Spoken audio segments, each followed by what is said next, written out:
Welcome. You're on The Fringe Show. I'm your host, Tatiana Zalan, and I go live every Friday at 2 p.m. Dubai time.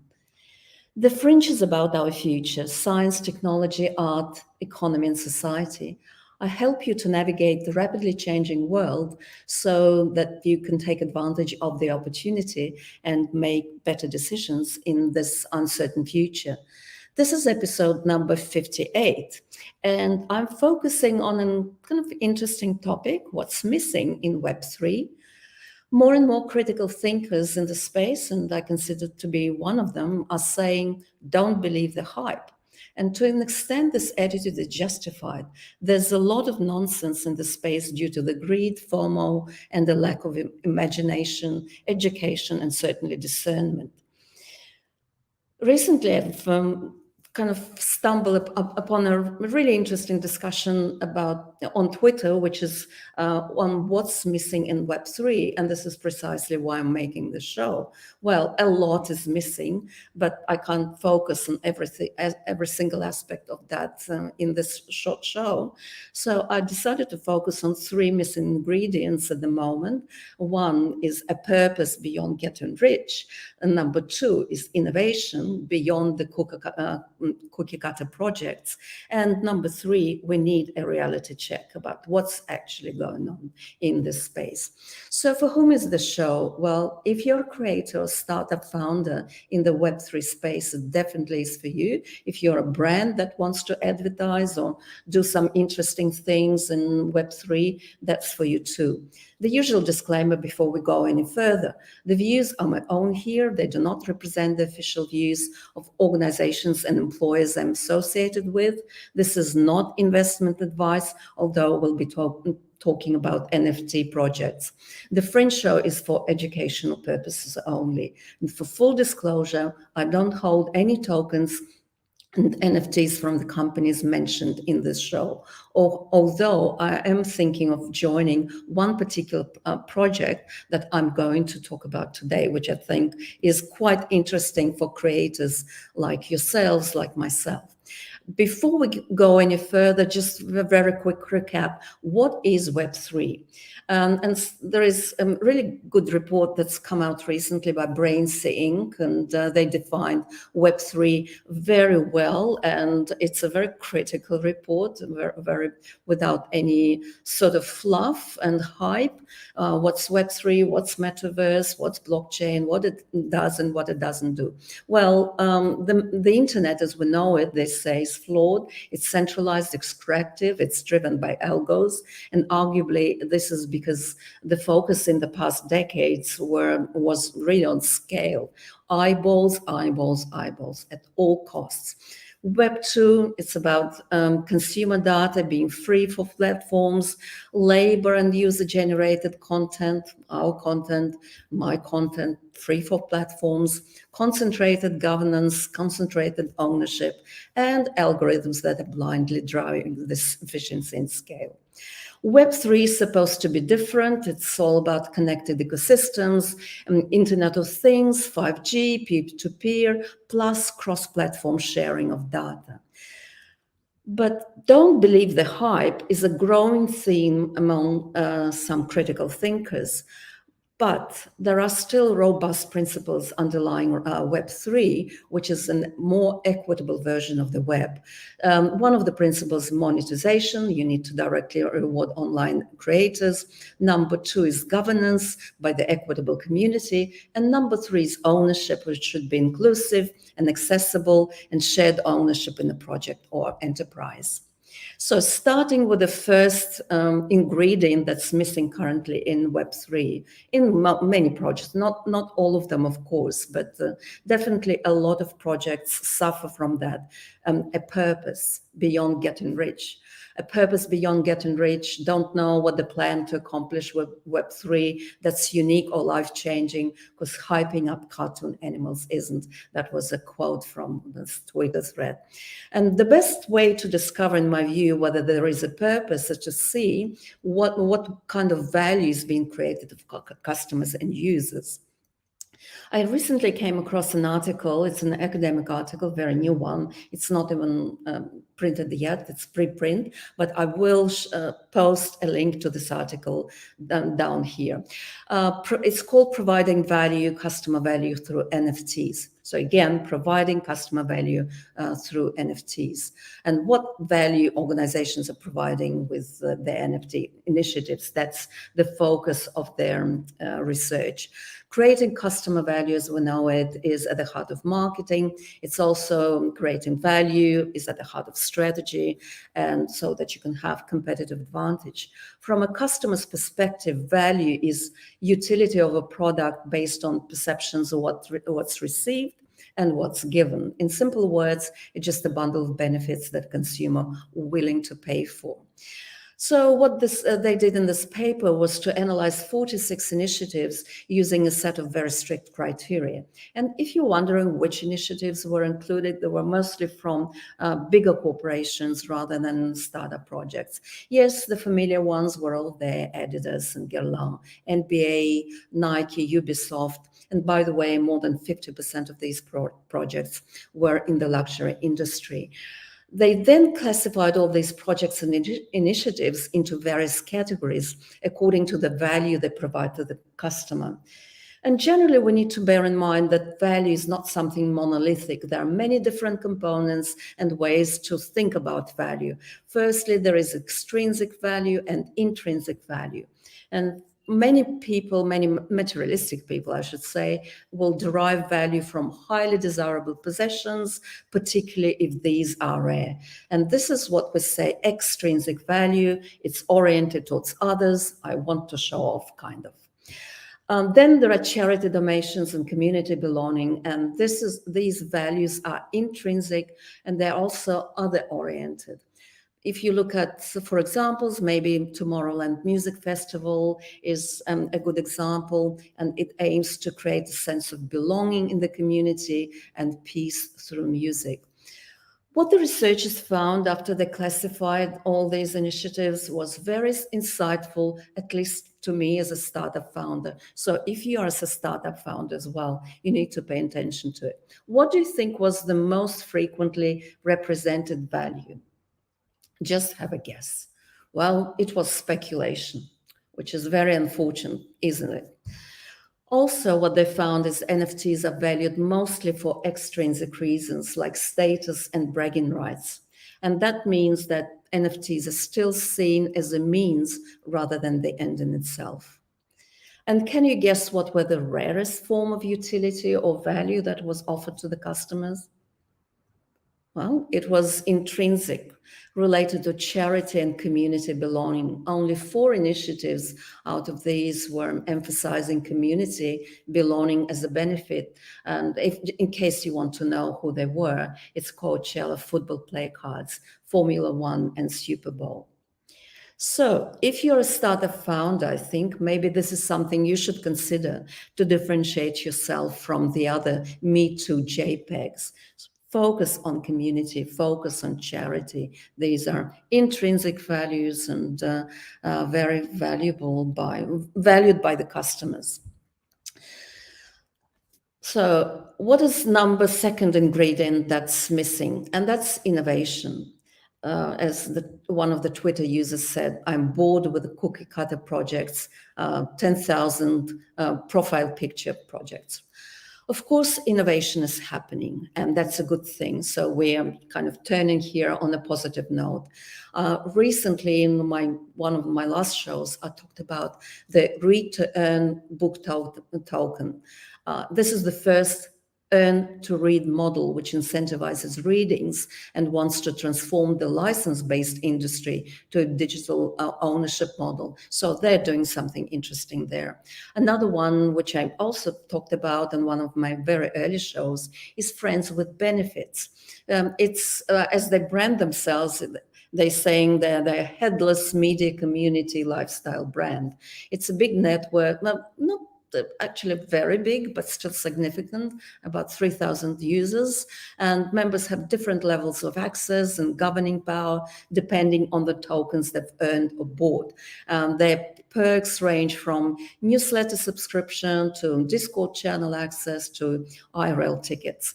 So it's a fully user-led and has become everything from a user discovery platform to a startup incubator to a meeting place for crypto investors. So it's a great example of a community-first project that we talk about a lot in the Web3 space, but kind of don't implement it because, as we've just seen, most of the projects really driven by speculation, and that's it.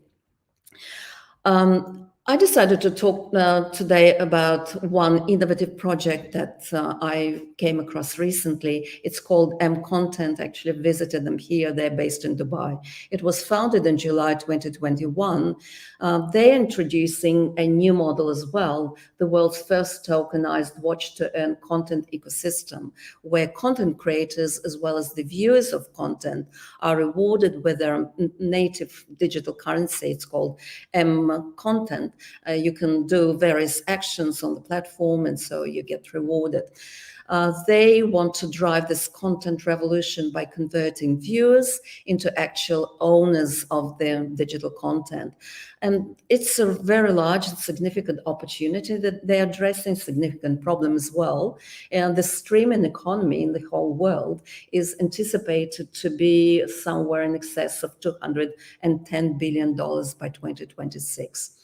95% of professional YouTubers don't get to the minimum monetization mark, which means that they don't get the minimum subscribers and watch hours for them to start earning. They're also giving up, if they do get to monetization, they give away a huge proportion of their earnings, if they make any, that's of course. The idea behind the platform is to enable crowdfunding of film and TV productions using cryptocurrency, NFTs, and the M-Content Cineverse, as they call it. They've already funded sort of a dozen of projects, film projects from various parts of the world. I think that the platform is going to be sustainable because they received significant funding from a local UAE conglomerate, and they want to build, or rather fund, 100 global projects by the end of this year, 2022. So we will wish them good luck. There are many features, many functionalities of on the platform. M-Content is one, M-Browse and another one, M-Originals, and there are many, many others. At the moment, with conventional platforms, viewers and users are really the goal behind the content because we are after eyeballs, and companies sell the profile of the users and users pay for subscription, but they're not getting anything in return. Without those subscribers and advertisers, the platforms wouldn't survive. Their M-Content platform is available in multiple places. You can find it on the web. You can also find it on Apple App Store and Google Play Store. Users are able to connect their digital wallets to the platform and receive various kind of rewards in the form of content tokens. That's a native token. It's traded in various exchanges, including some big ones. So just for watching, commenting on the content, you will get paid. No other platform reviews or gives viewers such rewards on an ongoing basis. It's not some kind of a promotion. It's not a special promotion that expires. It's a feature of the platform. Another thing that they've done quite interesting is that they fund thousands of content creators and allow them to pursue their dream projects. It's through the functionality which they call M-Seed. And then there is the M-Browse section of the app, which is made for the talented content creators. You can be working on content like vlogs, interviews, cooking shows, funny content, gaming videos, educational videos, or any kind of simple content to showcase your talent. You can now download your original content that you may have been placing on other platforms like YouTube, maybe the live stream to Facebook. You can pick it up and start earning on the M-Content platform from your very first view and very first subscriber. You don't need to wait until you get to this monetization number like YouTube does. And then there is an interesting part which they called M Originals, and that's about producing quality content. This is something that they produce. So as a content creator, you can come as a third-party provider, but there is also a certain amount of content that they're producing themselves. Under M Originals, they're particularly focusing on blockchain mass adoption. So most of their, all of their 12 projects that have been funded so far are focused on that particular topic. For example, there's an interesting documentary called El Salvador versus the World Bank. I'm sure those of you who are in Web3 will know what this is all about. Then the Ripple versus the sex saga. That's another one which is first of its kind, animated with award-winning animators, and that's an animated series on crypto. Alex got wrecked, so watch out for that one. And one of the most awaited M Original production is this story dedicated to Binance, the unexpected rise and of CZ, and Binance. So that's M content. If you're a creator, probably you could consider and bringing your other content to their platform as well. Or just if you're starting out, just start out with something which is quite innovative, which is Web3. They're not quite a DAO yet, although they do make decisions. They consult creators if they need to. And the final element, ingredient that's missing, and I want to talk about is, well, reality check. Let me give you a couple of numbers here, what I mean here. And I'm talking about Decentraland. I don't want to pick on Decentraland. I want them to succeed. I want all Web3 projects and metaverse projects to succeed. But we also need to be very realistic on what's missing and how we get there. Because if we are realistic, then we can, if we understand the problem, we can actually fix it. Decentraland or Mana is a virtual world platform which is based on Ethereum and enables users to create, experience, and monetize content and applications. They had an initial coin offering in 2017 and raised quite a significant amount of money, almost $24 million. The project prides itself on being owned by its users, and that's achieved through a decentralized autonomous organization, or DAO, and that allows users to have a voice and vote on various decisions on the platform's future direction as well. Well, guess how many active users they've got? According to an article from CryptoSlate, they just have 30 daily active users, and that's despite their $1 billion market capitalization, according to DeepRadar data. Some other sources said that, well, DeepRadar data is not very accurate, so it's under scrutiny, it's too low, and there was an alternative data source that showed a discrepancy in the data. But the amount of DAO's daily average users per the alternative data source was still in the hundreds.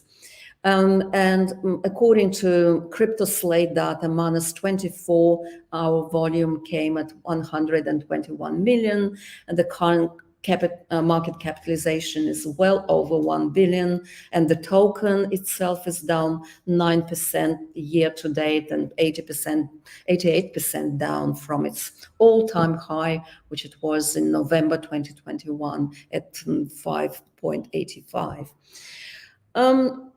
Well, Decentraland went into some damage control, and their creative director, Sam Hamilton, told CoinDesk that DeepRadar doesn't actually doesn't track all users, only people who are interacting with the smart contracts. And actually, according to him, the platform averages around 8,000 users on an average day. Well, just to give you a sense of comparison, Second Life has some 40K users online today. And Second Life is at least 2 decades old, and it's considered to be almost a dead game. And still, they've got 40K users. And the Sandbox, that's another decentralized metaverse, has about 20K users, which is half of what Sandbox does. And of course, even 8,000 users on a given day is dismal for something that's supposed to be the future of online communities. It's embarrassing that only a few dozens of these blockchain transactions are happening on a daily basis. In short, it's a massive and perfect example of kind of massive disparity that we still have in this Web3 space between market value and actual users. And it could also indicate that there is a slowdown in appetite for virtual estate and other blockchain related assets. It can be NFTs or blockchain, and NFTs and crypto, generally speaking. Yes, sure, it can be a reflection of a general trend as well. There is someone that I'm following on Twitter and on LinkedIn. It's Theo Priestley. He's a thought leader in the metaverse and Web3 space. And he explained very well what went wrong with Decentraland on Man, their token. Their focus and business model were built around crypto. It wasn't built around user community. So the price of admission was too high to begin with. Now everybody's darling, according to him, is Roblox. And that's because Roblox spent years cultivating the community and the user base, giving them the flexibility and creative tools to build whatever they wanted. And so any brand that's serious about having exposure would probably prefer Roblox to something like Decentraland. And the general conclusion here is that you need to know your customer before you spend a single dollar or token to rush and build anything. It's not really that hard. I also saw a short video that was posted by a user on Meta, on Horizon, on the usage of their metaverse. You can say straight away that it's slow, it's clunky, the user experience is very poor, the user is getting stuck very quickly just upon entering, then deciding that their only hope is to jump to another world. And that says it all.